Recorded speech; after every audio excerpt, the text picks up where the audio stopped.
শুরু করছি জেলার সারাদিন আপনাদের সঙ্গে আমি মধুবন্তী। শুরুতেই যে খবরে নজর রাখবো, লোকালয়ে বাঘের আতঙ্ক আবার দক্ষিণ ২৪ পরগনায়। এবার মইপিঠের মইকুলচাঁদ, যেখানে কিন্তু জানা যাচ্ছে যে বাঘের পায়ের ছাপ পাওয়া গেছে এবং লোকালয়ে বাঘের আতঙ্ক স্বাভাবিকভাবে ফিরে এসছে দক্ষিণ ২৪ পরগনায়। কিছুদিন আগে আমরা পাথর প্রতিমায় যে ছবি দেখেছিলাম, সেখানে বাঘের পায়ের ছাপ পাওয়া গিয়েছিল এবং যার ফলে এলাকায় আতঙ্ক ছড়িয়েছিল। এখানেও একই রকমভাবে বন দপ্তরের কর্মীরা যারা এই বাঘ খুঁজছেন এবং পুলিশের তরফে মাইকিং শুরু হয়ে গেছে।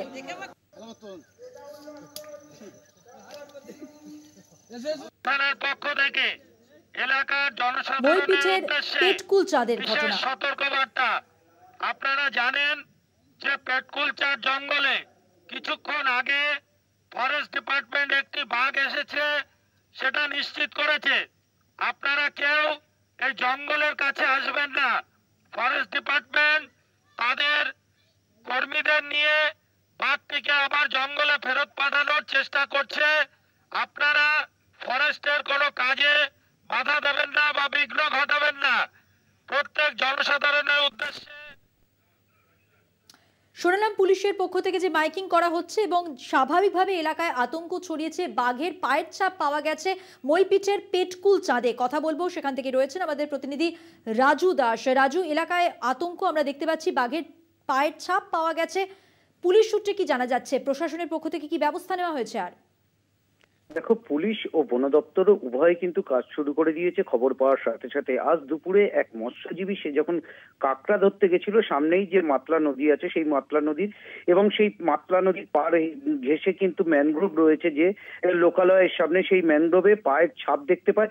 তড়িঘড়ি বন দপ্তরকে খবর দেওয়া হলে বন দপ্তর চলে আসে এবং এলাকাটাকে ঘেরার চেষ্টা করে। এখনো পর্যন্ত এলাকার ৩ দিক ঘেরা হয়েছে, একদিক ফাঁকা রাখা হয়েছে নদীর দিকে, যে মাতলা নদী পেরিয়ে যাতে গভীর জঙ্গলে ফিরে যেতে পারে বাঘ, সেই রকমই প্রক্রিয়া চালাচ্ছে বন দপ্তর। আজ রাতভর সেই এলাকায় কিন্তু ঘিরে রাখা হয়েছে, বাজি ফাটানো থেকে শুরু করে সেখানে আলোর ব্যবস্থা করা হয়েছে এবং যাতে গ্রামবাসীরা ওই এলাকায়, যে এলাকাটায় বাঘটি আছে বলে বন দপ্তর মনে করছেন, সেই এলাকায় যাতে না ঢুকতে পারে, তাই পুলিশ প্রশাসনের সাহায্য নিয়ে তারাও কিন্তু মাইকিং করে এই এলাকার মানুষকে ঘরে থাকতে বলেছে এবং ঘর থেকে বেরোতে বারণ করা হয়েছে। এবং এই উৎসুক মানুষকে সরাতে যথেষ্ট হিমশিম পেয়ে খাচ্ছে প্রশাসন। তবুও বন দপ্তরের পক্ষ থেকে দাবি, এর আগেও এই এলাকায় বাঘ ঢুকেছিল, তারা এইভাবেই তাড়িয়ে বাঘটিকে জঙ্গলে ফেরাতে সক্ষম হয়েছিল, এবারেও তারা সক্ষম হবে। মধুবন্তী।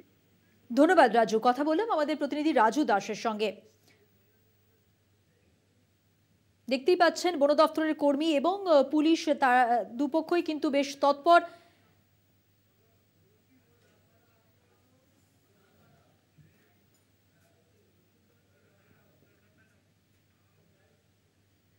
অবশ্যই খবরের দিকে আমাদের নজর থাকবে, চোখ রাখবো পরের খবরে। বলাগড়ে বিধায়ক বনাম তৃণমূল নেতৃত্বের একাংশের গোষ্ঠীকোন্দল। জিরাট হাসপাতালে বলাগড়ের বিধায়কের কার্যালয় ভাঙচুরের ঘটনায় আরও তীব্র গোষ্ঠীদ্বন্দ্ব। বিধায়ক ঘনিষ্ঠের বাড়ি ভাঙচুর ও স্বামীকে মারধর, পাল্টা হুমকি দেওয়ার পোস্ট মনোরঞ্জন ব্যাপারীর। বিধায়কের বিরুদ্ধে বলাগড় থানায় মানহানির অভিযোগ দায়ের রুনা খাতুনের। প্রত্যুত্তরে সমাজ মাধ্যমে ক্ষমা প্রার্থনা মনোরঞ্জন ব্যাপারীর। মনোরঞ্জন ব্যাপারী বনাম তৃণমূল নেতৃত্বের একাংশ। আক্রমণ পাল্টা আক্রমণের সরগরম বলাগড়। ৭ই জানুয়ারি ফেসবুক লাইভ ব্যাপারীর। বিস্ফোরণের অপেক্ষায় বলাগড়ে রাজনৈতিক চাপানুতরের মধ্যে বুধবার রাতে মনোরঞ্জনের নতুন ফেসবুক পোস্ট ঘিরে বিতর্ক শুরু। জিরাট হাসপাতালে বলাগড়ের বিধায়কের অফিস ভাঙচুরের ঘটনায় আরও তীব্র গোষ্ঠীদ্বন্দ্ব। বিধায়ক ঘনিষ্ঠ তৃণমূল পঞ্চায়েত সদস্য চম্পা মুখোপাধ্যায়ের বাড়িতে ভাঙচুর, মারধর করা হয় তার স্বামী সুরজিৎ মুখোপাধ্যায়কে। পাল্টা দেওয়ার হুমকি পোস্ট মনোরঞ্জন ব্যাপারীর। ফেসবুক পোস্টে তিনি লিখেছেন, আমি এখন কলকাতায়। খবর পাওয়া গিয়েছে রুনা খাতুন নাকি তার দলবল পাঠিয়ে আমার বিধায়ক কার্যালয় ভাঙচুর করেছে। এবার আমার পাল্টা দেওয়ার সময় এসেছে। আসছি আমি বলাগড়ে, এবার খেলা জমে যাবে। এরপরই রুনা খাতুন বলাগড় থানায় মনোরঞ্জন ব্যাপারীর বিরুদ্ধে অভিযোগ দায়ের করেন। তার মানহানি করা হয়েছে বলে দাবি রুনার। দেখছেন, বিগত বেশ কয়েকদিন থেকেই সোশ্যাল মিডিয়ার মাধ্যমে আমাকে এবং আমার পরিবারকে এবং আমার স্বামীকে ব্যক্তিগত কুরুচিকর আক্রমণ করা হচ্ছে, বারবার বাক্যবাণে বিদ্ধ করা হচ্ছে। মাননীয় বিধায়ক সাহেব এই কাজটি করেছেন, অত্যন্ত লজ্জাজনক ব্যাপার, নক্কারজনক ঘটনা। ধিক্কার জানাচ্ছি। এরপর সমাজ মাধ্যমে ক্ষমা প্রার্থনা করেন মনোরঞ্জন। বৃহস্পতিবার ফের রুনার বিরুদ্ধে তোপ দাগেন বিধায়ক। একটা শব্দ আমি আপনাদের মিডিয়ার মাধ্যমে সমস্ত পশ্চিমবঙ্গবাসীর কাছে ক্ষমা প্রার্থনা করছি। সত্যি ওটা কুরুচিকর একটা শব্দ হয়েছে। আমার সঙ্গে যারা থাকে যারা আমাকে সমর্থন জানায় প্রত্যেক এদের আক্রমণের লক্ষ্যবস্তু। চম্পাকে আক্রমণ করেছে, ওর স্বামীকে পিটিয়ে হাসপাতালে ভর্তি করে দিয়েছে। দেখি দল কি করে। প্রসঙ্গত বুধবার প্রাণহানির আশঙ্কা করে সোশ্যাল মিডিয়ায় পোস্ট করেছিলেন মনোরঞ্জন ব্যাপারী। নিশানায় রুনা খাতুন ও তাঁর স্বামী অরিজিৎ দাস। তৃণমূল বিধায়কের দাবি, দুর্নীতির বিরুদ্ধে কথা বলাতেই চক্রান্ত। বিধায়কের কার্যালয় ভাঙচুরে বিজেপির বিরুদ্ধে তোপ তৃণমূলের। তারা করেছে অ্যাকচুয়ালি এরা বিজেপির দলের, এরা আদৌ তৃণমূলের লোকরা, তৃণমূলের লোক কখন এরা করতে পারে না। এরা লুটে বুটে খায়, তৃণমূলের নাম ভাঙিয়ে চলে। হ্যাঁ, এরা প্রয়োজনে তৃণমূলের ঝান্ডা নেয়, এরা আদৌ তৃণমূলের, এরা হচ্ছে অরিজিনাল বিজেপির দলাল। পুষ্ট বিজেপির মদপুষ্ট তৃণমূলের দুষ্কারীরা। বিধায়কের কার্যালয় ভাঙচুরে বিজেপির দাবি, গোষ্ঠীদ্বন্দ্বের দীর্ণ তৃণমূলই এই কাজ করেছে, বিজেপি এর সঙ্গে জড়িত নয়। বিধায়ক মশাইয়ের পার্টি অফিস বিজেপির লোক কেন ভাঙচুর করতে যাবে? এ তো তৃণমূলের লোক এর সঙ্গে পরিষ্কারভাবে যুক্ত। এ তো আমরা বলছি না, বিধায়ক মশাই নিজেই পরিষ্কার চিৎকার করে বলে দিচ্ছে। এই অভিযোগ তো আমরা বহুদিন ধরে করছি। আজকে মনোরঞ্জন ব্যাপারীর মনে হলো যে দুর্নীতি হয়েছে তার দলে। এতদিন চুপ করেছিলেন কেন? আপনার তো ইমিডিয়েটলি রেজিগনেশন দেওয়া উচিত আপনার বিধায়ক পদ থেকে। আপনি বলে দিন আপনার সুপ্রিমোকে আপনি থাকবেন না। সামনেই লোকসভা নির্বাচন, তার আগে দলের অন্দরে এই লড়াই কি সংকটে ফেলবে তৃণমূলকে? প্রশ্ন রাজনীতির কারবারিদের। হুগলি থেকে পলাশ চক্রবর্তীর রিপোর্ট, কলকাতা টিভি। চোখ রাখবো পরের খবরে। বারবার শিরোনামে উঠে আসছে ব্যারাকপুরের সাংসদ অর্জুন সিং ও জগদ্দলের বিধায়ক সোমনাথ শ্যামের দ্বন্দ্ব। এবার সেই বিষয়েই ঢোক গিললেন সোমনাথ শ্যাম। সম্প্রতি অর্জুন সোমনাথ দ্বন্দ্ব বিতর্কে উঠেছে একাধিক প্রশ্ন। উত্তর 24 পরগনায় রাজ্য শ্রমিকদের সম্মেলনে সাংসদ অর্জুন সিংকে ডাকা হবে কিনা তা নিয়েও শুরু হয়েছে জলঘোলা। বৃহস্পতিবার জুট মিল শ্রমিকদের সঙ্গে একটি চুক্তির বিষয়ে সাংবাদিক সম্মেলন করেন তিনি। রাজ্য শ্রমিকদের সম্মেলনে অর্জুন সিংকে ডাকা হবে কিনা প্রশ্ন করলে এড়িয়ে যান সোমনাথ শ্যাম। তিনি বলেন, দলের ও তৃণমূল কংগ্রেস ট্রেড ইউনিয়নের একাধিক কর্মসূচি রয়েছে, কাকে আমন্ত্রণ জানানো হবে আর কাকে আমন্ত্রণ জানানো হবে না সেই বিষয়টি পরে ঠিক করা হবে। পাশাপাশি টিটাগড় উৎসবে অভিষেক বন্দ্যোপাধ্যায়ের উপস্থিতি ও তার অনুপস্থিতি নিয়ে প্রশ্ন করা হলেও বিষয়টি এড়িয়ে যান।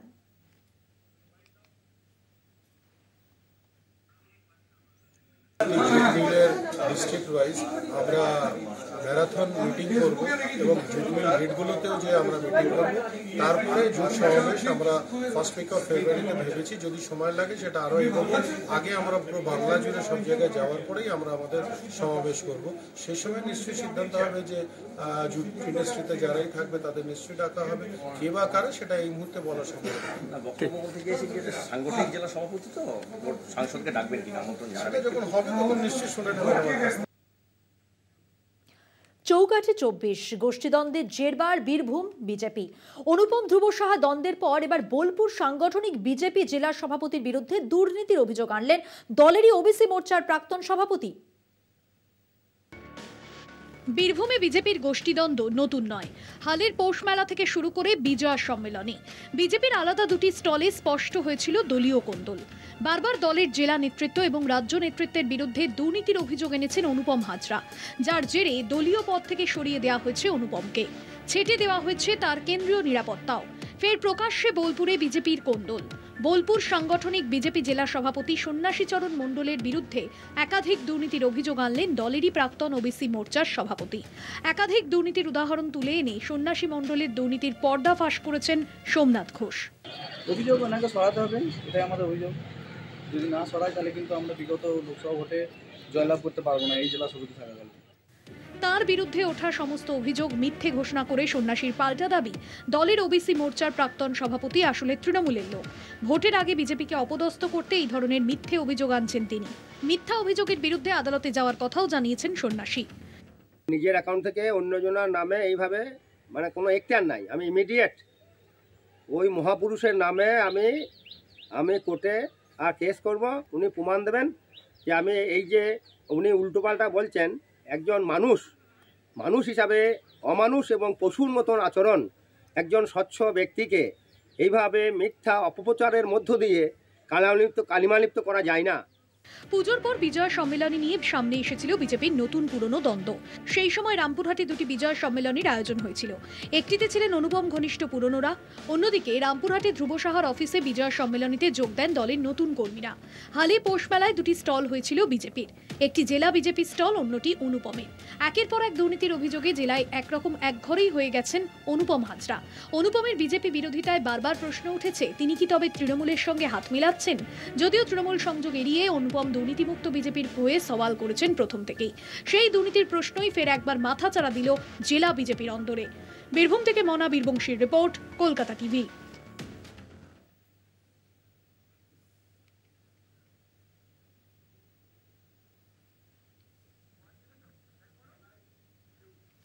ফের উত্তপ্ত উত্তর 24 পরগনার কামারহাটি। স্থানীয় সূত্রে যেটা খবর, বৃহস্পতিবার দিনের বেলা ষষ্ঠীতলায় শামশেদ আলী ওরফে কালু নামে এক যুবককে গুলি করে দুষ্কৃতীরা।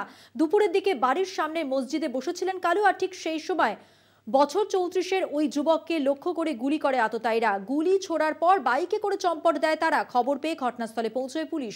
স্থানীয়রা কালুকে উদ্ধার করে প্রথমে সাগর দত্ত হাসপাতালে নিয়ে যান, পরে তাকে পিজি হাসপাতালে স্থানান্তরিত করা হয়।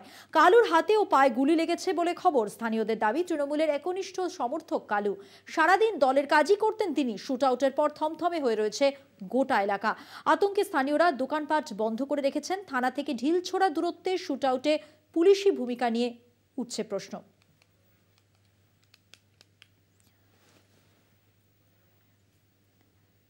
আততায়ীর সন্ধানে পুলিশ এবং থানা থেকে ঢিল ছোড়া দূরত্বে যেহেতু এই ঘটনা ঘটেছে, স্বাভাবিকভাবেই পুলিশের ভূমিকা নিয়ে প্রশ্ন উঠছে। উত্তপ্ত উত্তর 24 পরগনার কামারহাটি এই ঘটনাকে নিয়ে স্থানীয় সূত্রে যেটা জানা যাচ্ছে যে ভর দুপুরে ষষ্ঠীতলায় শামশেদ আলী ওরফে কালু, তাকে প্রকাশ্যে গুলি করে দুষ্কৃতীরা। দুপুরের বেলা বাড়ির সামনে মসজিদে বসেছিলেন কালু, আর ঠিক সেই সময় বছর 34-এর ওই যুবককে লক্ষ্য করে গুলি করে আততায়ীরা। গুলি ছোড়ার পর বাইকে করে চম্পট দেয় তারা। খবর পেয়ে ঘটনাস্থলে পৌঁছয় পুলিশ। স্থানীয়রা কালুকে উদ্ধার করে প্রথমে সাগর দত্ত হাসপাতালে নিয়ে যায়, পরে তাকে পিজি হাসপাতালে স্থানান্তরিত করা হয়। কালুর হাতে ও পায়ে গুলি লেগেছে বলে খবর, এমনটাই জানা যাচ্ছে।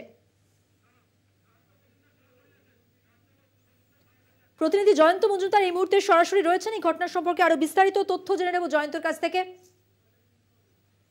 জয়ন্ত, পুলিশ সূত্রে কি জানা যাচ্ছে তোমার কাছে জানতে চাইবো। পাশাপাশি যেটা জানতে চাইবো, এই যে প্রকাশ্য দিবালোকে এই যে থানা থেকে ঢিল ছোড়া দূরত্বে এইভাবে একটা ঘটনা ঘটে গেল, একজন গুরুতরভাবে আহত, তাকে গুলি করা হলো আততায়ীর পক্ষ থেকে। সেই জায়গা থেকে জানতে চাইবো যে পুলিশের নিরাপত্তা ব্যবস্থা এবং পুলিশের ভূমিকা নিয়ে তো একটা প্রশ্ন উঠে যাচ্ছে। সব মিলে পুলিশ কি বলছে তাহলে? হ্যাঁ দেখো, তোমাকে পুলিশ কি বলছে, পুলিশ কিন্তু এই বিষয়ে এখনো কিন্তু সেই বিষয়ে কোনো পদক্ষেপ তো নিয়েছে বটে, কিন্তু মুখ কিন্তু সেই বটে কিন্তু খোলেনি। তোমাকে একটু এই যে গোষ্ঠীকন্দল তৈরি হলো তার একটা ছোট চিত্র দেখায়। সেই চিত্রটা হলো যে এই যে আজকে যে মাস, অর্থাৎ আজকে নতুন বছর জানুয়ারি মাস, তার থেকে যদি আরো 2-3 মাস আমি একটু আগে যাই, এই শামশেদ আলী তার বাড়িতে কিন্তু আমি অর্থাৎ কলকাতা টিভি পৌঁছে গেছিল, তার বাড়িতে ভাঙচুর করা হয়েছিল। তার বাড়িতে তৃণমূল কংগ্রেস আশ্রিত দুষ্কৃতীরা কিন্তু ভাঙচুর চালিয়েছিল। কি কারণে ভাঙচুর চালিয়েছিল? কারণ এই ব্যক্তি কিন্তু সাগর দত্ততে দালাল চক্রের বিরুদ্ধে পোস্টার লাগিয়েছিল, তারপরে কিন্তু এই ব্যক্তির বাড়িতে ভাঙচুর করেছিল। সেই ঘটনায় কিন্তু মদন মিত্র সরব হয়েছিল এবং তার পরিপ্রেক্ষিতে একটা গোষ্ঠী কোন্দল বা একটা গোষ্ঠীর রোষ তৈরি হয়েছিল চাপানোতর। এবং এই ব্যক্তি অর্থাৎ শামশেদ আলী ওরফে কাল্লু নামে যিনি ষষ্ঠীতলা অঞ্চলে পরিচিত, তার অভিযোগ যে আফসানা খাতুন অর্থাৎ কামারহাটি 2 নম্বর ওয়ার্ডের যিনি কাউন্সিলর, তার দলের ছেলেরা তাকে কিন্তু প্রকাশ্য দিবালোকে গুলি জ্বালিয়েছে। এবং তোমাকে আমার কাছে যে আপডেটটা উঠে এসেছে তার তরফ থেকে অভিযোগ, অর্থাৎ কাল্লু যে তৃণমূল কংগ্রেস কর্মী যার গুলি লেগেছে, তিনি অভিযোগ করছেন যে নটি নবাব, সমীর এবং রাজু এই 3 জন কিন্তু ছিল তাকে গুলি চালানোর সময় এবং এই 3 জনকে কিন্তু তিনি দেখেছিলেন। এই বিষয়ে কিন্তু তিনি সরাসরি অভিযোগ করেছেন। এবং শুধু তাই নয়, 31শে ডিসেম্বরের পর থেকে একটা চাপানোতর তাদের ভেতরে তৈরি হয়েছিল এবং তারপরে সেই রোষের আগুন দাবানলে কিন্তু পরিণত হয়েছে, এটা আমরা ধরে নিতেই পারি। এবং অভিযোগ হচ্ছে আফসানা খাতুন 2 নম্বর ওয়ার্ডের কাউন্সিলরের বিরুদ্ধে। যদিও 2 নম্বর ওয়ার্ডের কাউন্সিলর তিনি জানিয়েছেন যে তোলাবাজি করত এই কাল্লু এবং গুড্ডু ভাইয়ের দলবলেরা এবং তোলাবাজি তিনি বন্ধ করতে চেয়েছিলেন এবং তার পরিপ্রেক্ষিতেই কিন্তু এই যে কাল্লু যে তৃণমূল কংগ্রেস কর্মী রয়েছে তারা বলে যে আমরা তোলাবাজি বন্ধ করব না, তার পরিপ্রেক্ষিতে একটা গোষ্ঠী দ্বন্দ্ব তৈরি আফসানা খাতুনের ছেলেফেলেদের সঙ্গে এই যে গুড্ডু ভাইয়ের যে ছেলেফেলেরা রয়েছে তাদের সঙ্গে, তার পরিপ্রেক্ষিতেই কিন্তু এই রোষের আগুন আজকে দাও দাও করে দাবানলে পরিণত হল এবং কামারহাটির মতো জায়গায়, ষষ্ঠীতলার মতো এলাকায় সেখানে তৃণমূল কংগ্রেস যোগাযোগ বিচ্ছিন্ন হয়ে গেছে। আলী ওরফে যিনি কাল্লু নামে পরিচিত, তার উপরে কিন্তু টার্গেট অনেকদিন ধরেই ছিল। তুমি যেমনটা বলছিলে বলো।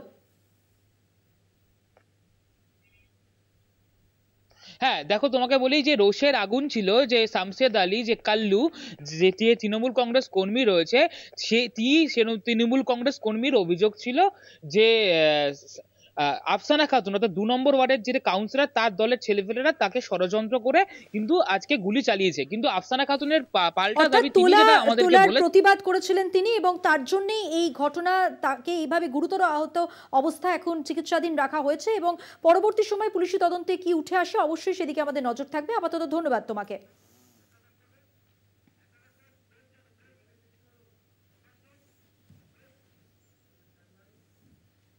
এখন সময় একটা বিরতির পর থাকছে আরো খবর, সঙ্গে থাকবেন। ফিরে এলাম বিরতির পর। এবার যে খবরে নজর রাখবো, তৃণমূল কর্মীর দেহ উদ্ধারে চাঞ্চল্য পূর্ব মেদিনীপুরের খেজুরিতে। মৃত তৃণমূল কর্মী মাছ ব্যবসায়ী। ঘটনায় রাজনৈতিক চাপানোতর শুরু হয়ে গিয়েছে। মৃত্যুর পিছনে কি কারণ রয়েছে খতিয়ে দেখছে তালপাটিঘাট কোস্টাল থানার পুলিশ। পুকুরে ভাসছে তৃণমূল কর্মীর দেহ, চাঞ্চল্য খেজুরিতে। বৃহস্পতিবার খেজুরির তালপাটি ঘাট কোস্টাল থানার পশ্চিম খেজুরি এলাকায় শম্ভু দাস নামে এক ব্যক্তির দেহ পুকুরে ভাসতে দেখেন স্থানীয়রা। খবর পেয়ে তালপাটি ঘাট কোস্টাল থানার পুলিশ এসে মৃতদেহ উদ্ধার করে ময়না তদন্তের জন্য পাঠায়। ঘটনায় রাজনৈতিক চাপানুতোর শুরু। ঘটনাকে কেন্দ্র করে দিন সকাল থেকেই উত্তপ্ত খেজুরি। মৃত তৃণমূল কর্মী খেজুরি 2 নম্বর ব্লকের জনকা গ্রাম পঞ্চায়েতের পশ্চিম ভাঙনবাড়ি গ্রামের বাসিন্দা। পেশায় মাছ ব্যবসায়ী ছিলেন তিনি। পরিবারের তরফে জানা গিয়েছে প্রতিদিনের মতো কাজ সেরে বাড়ি ফিরেছিলেন শম্ভু দাস। রাতে কেউ বা কারা তাকে ডাকলে তিনি বাড়ি থেকে বেরিয়ে যান। রাজনৈতিক প্রতিহিংসা থেকেই খুন বলে দাবি ব্লক তৃণমূল নেতৃত্বের। গতকাল আমরা শুনেছি যে গত রাত্রে এখানে কোনো এক নেতৃত্ব এসে এখানে মিটিং করে এই চক্রান্ত করেছে বিজেপির নেতৃত্ব। আমার ধারণা তারাই এই চক্রান্ত করে এই মার্ডারের সঙ্গে তারাই যুক্ত আছে। বিজেপি এই অভিযোগ অস্বীকার করেছে। মৃত্যু অত্যন্ত দুর্ভাগ্যজনক, তবে যে রাজনীতিকরণ করার চেষ্টা করছে তাতে মানুষ বিশ্বাস করবে না। আর যেখানে হয়তো মার্ডার হয়েছে বলছে, দাবি করছে, সেখানে কিন্তু তৃণমূল কংগ্রেসে জিতেছে। পঞ্চায়েত সমিতি এবং অঞ্চলটা তৃণমূল কংগ্রেসের অধীনে রয়েছে। তারপরেও এই যে চক্রান্ত করার চেষ্টা করছে তাতে কিছু লাভ হবে না। তৃণমূল কর্মী খুনের ঘটনার প্রতিবাদে খেজুরির কলাগাছিয়ার টায়ার জ্বালিয়ে বিক্ষোভ তৃণমূল কর্মী সমর্থকদের। দোষীদের গ্রেফতারের দাবিতে চলে অবরোধ। খুনি বিজেপিরা খুন করে কোস্টাল থানার কাছা কেন্দ্রবর্তী ফেলে দিয়েছে। তাই আমাদের দাবি, এই খুনি বিজেপি অবিলম্বে শম্ভু দাসের যে খুনি তাকে অ্যারেস্ট করতে হবে। ঘটনা খুন নাকি আত্মহত্যা তা নিয়ে ধোঁয়াশা তৈরি হয়েছে। মৃত্যুর পিছনে কি কারণ রয়েছে খতিয়ে দেখছে তালপাটিঘাট কোস্টাল থানার পুলিশ। খেজুরি থেকে উৎপল সামন্তের রিপোর্ট, কলকাতা টিভি। সময় একটা বিরতির পর থাকছে আরো খবর, সঙ্গে থাকবেন। ফিরে এলাম বিরতির পর। রক্ষা কবচ পেলেন না নিশীথ প্রামাণিক। জলপাইগুড়ি সার্কিট বেঞ্চের নির্দেশে রক্ষা কবচ নয়, 2018-এ নিশীথের নির্দেশে গুলি চালানোর অভিযোগ, খুনের চেষ্টার অভিযোগে মামলা দায়ের হয়। শেষ পর্যন্ত রক্ষা কবচ পেলেন না নিশীথ প্রামাণিক। জলপাইগুড়ি সার্কিট বেঞ্চের নির্দেশে রক্ষা কবচ নয়, 2018-এ নিশীথের নির্দেশে গুলি চালানোর যে অভিযোগ ছিল সেই অভিযোগ, যেখানে খুনের চেষ্টার অভিযোগে মামলা দায়ের হয় এবং শেষ পর্যন্ত রক্ষা কবচ মিলল না নিশীথ প্রামাণিকের।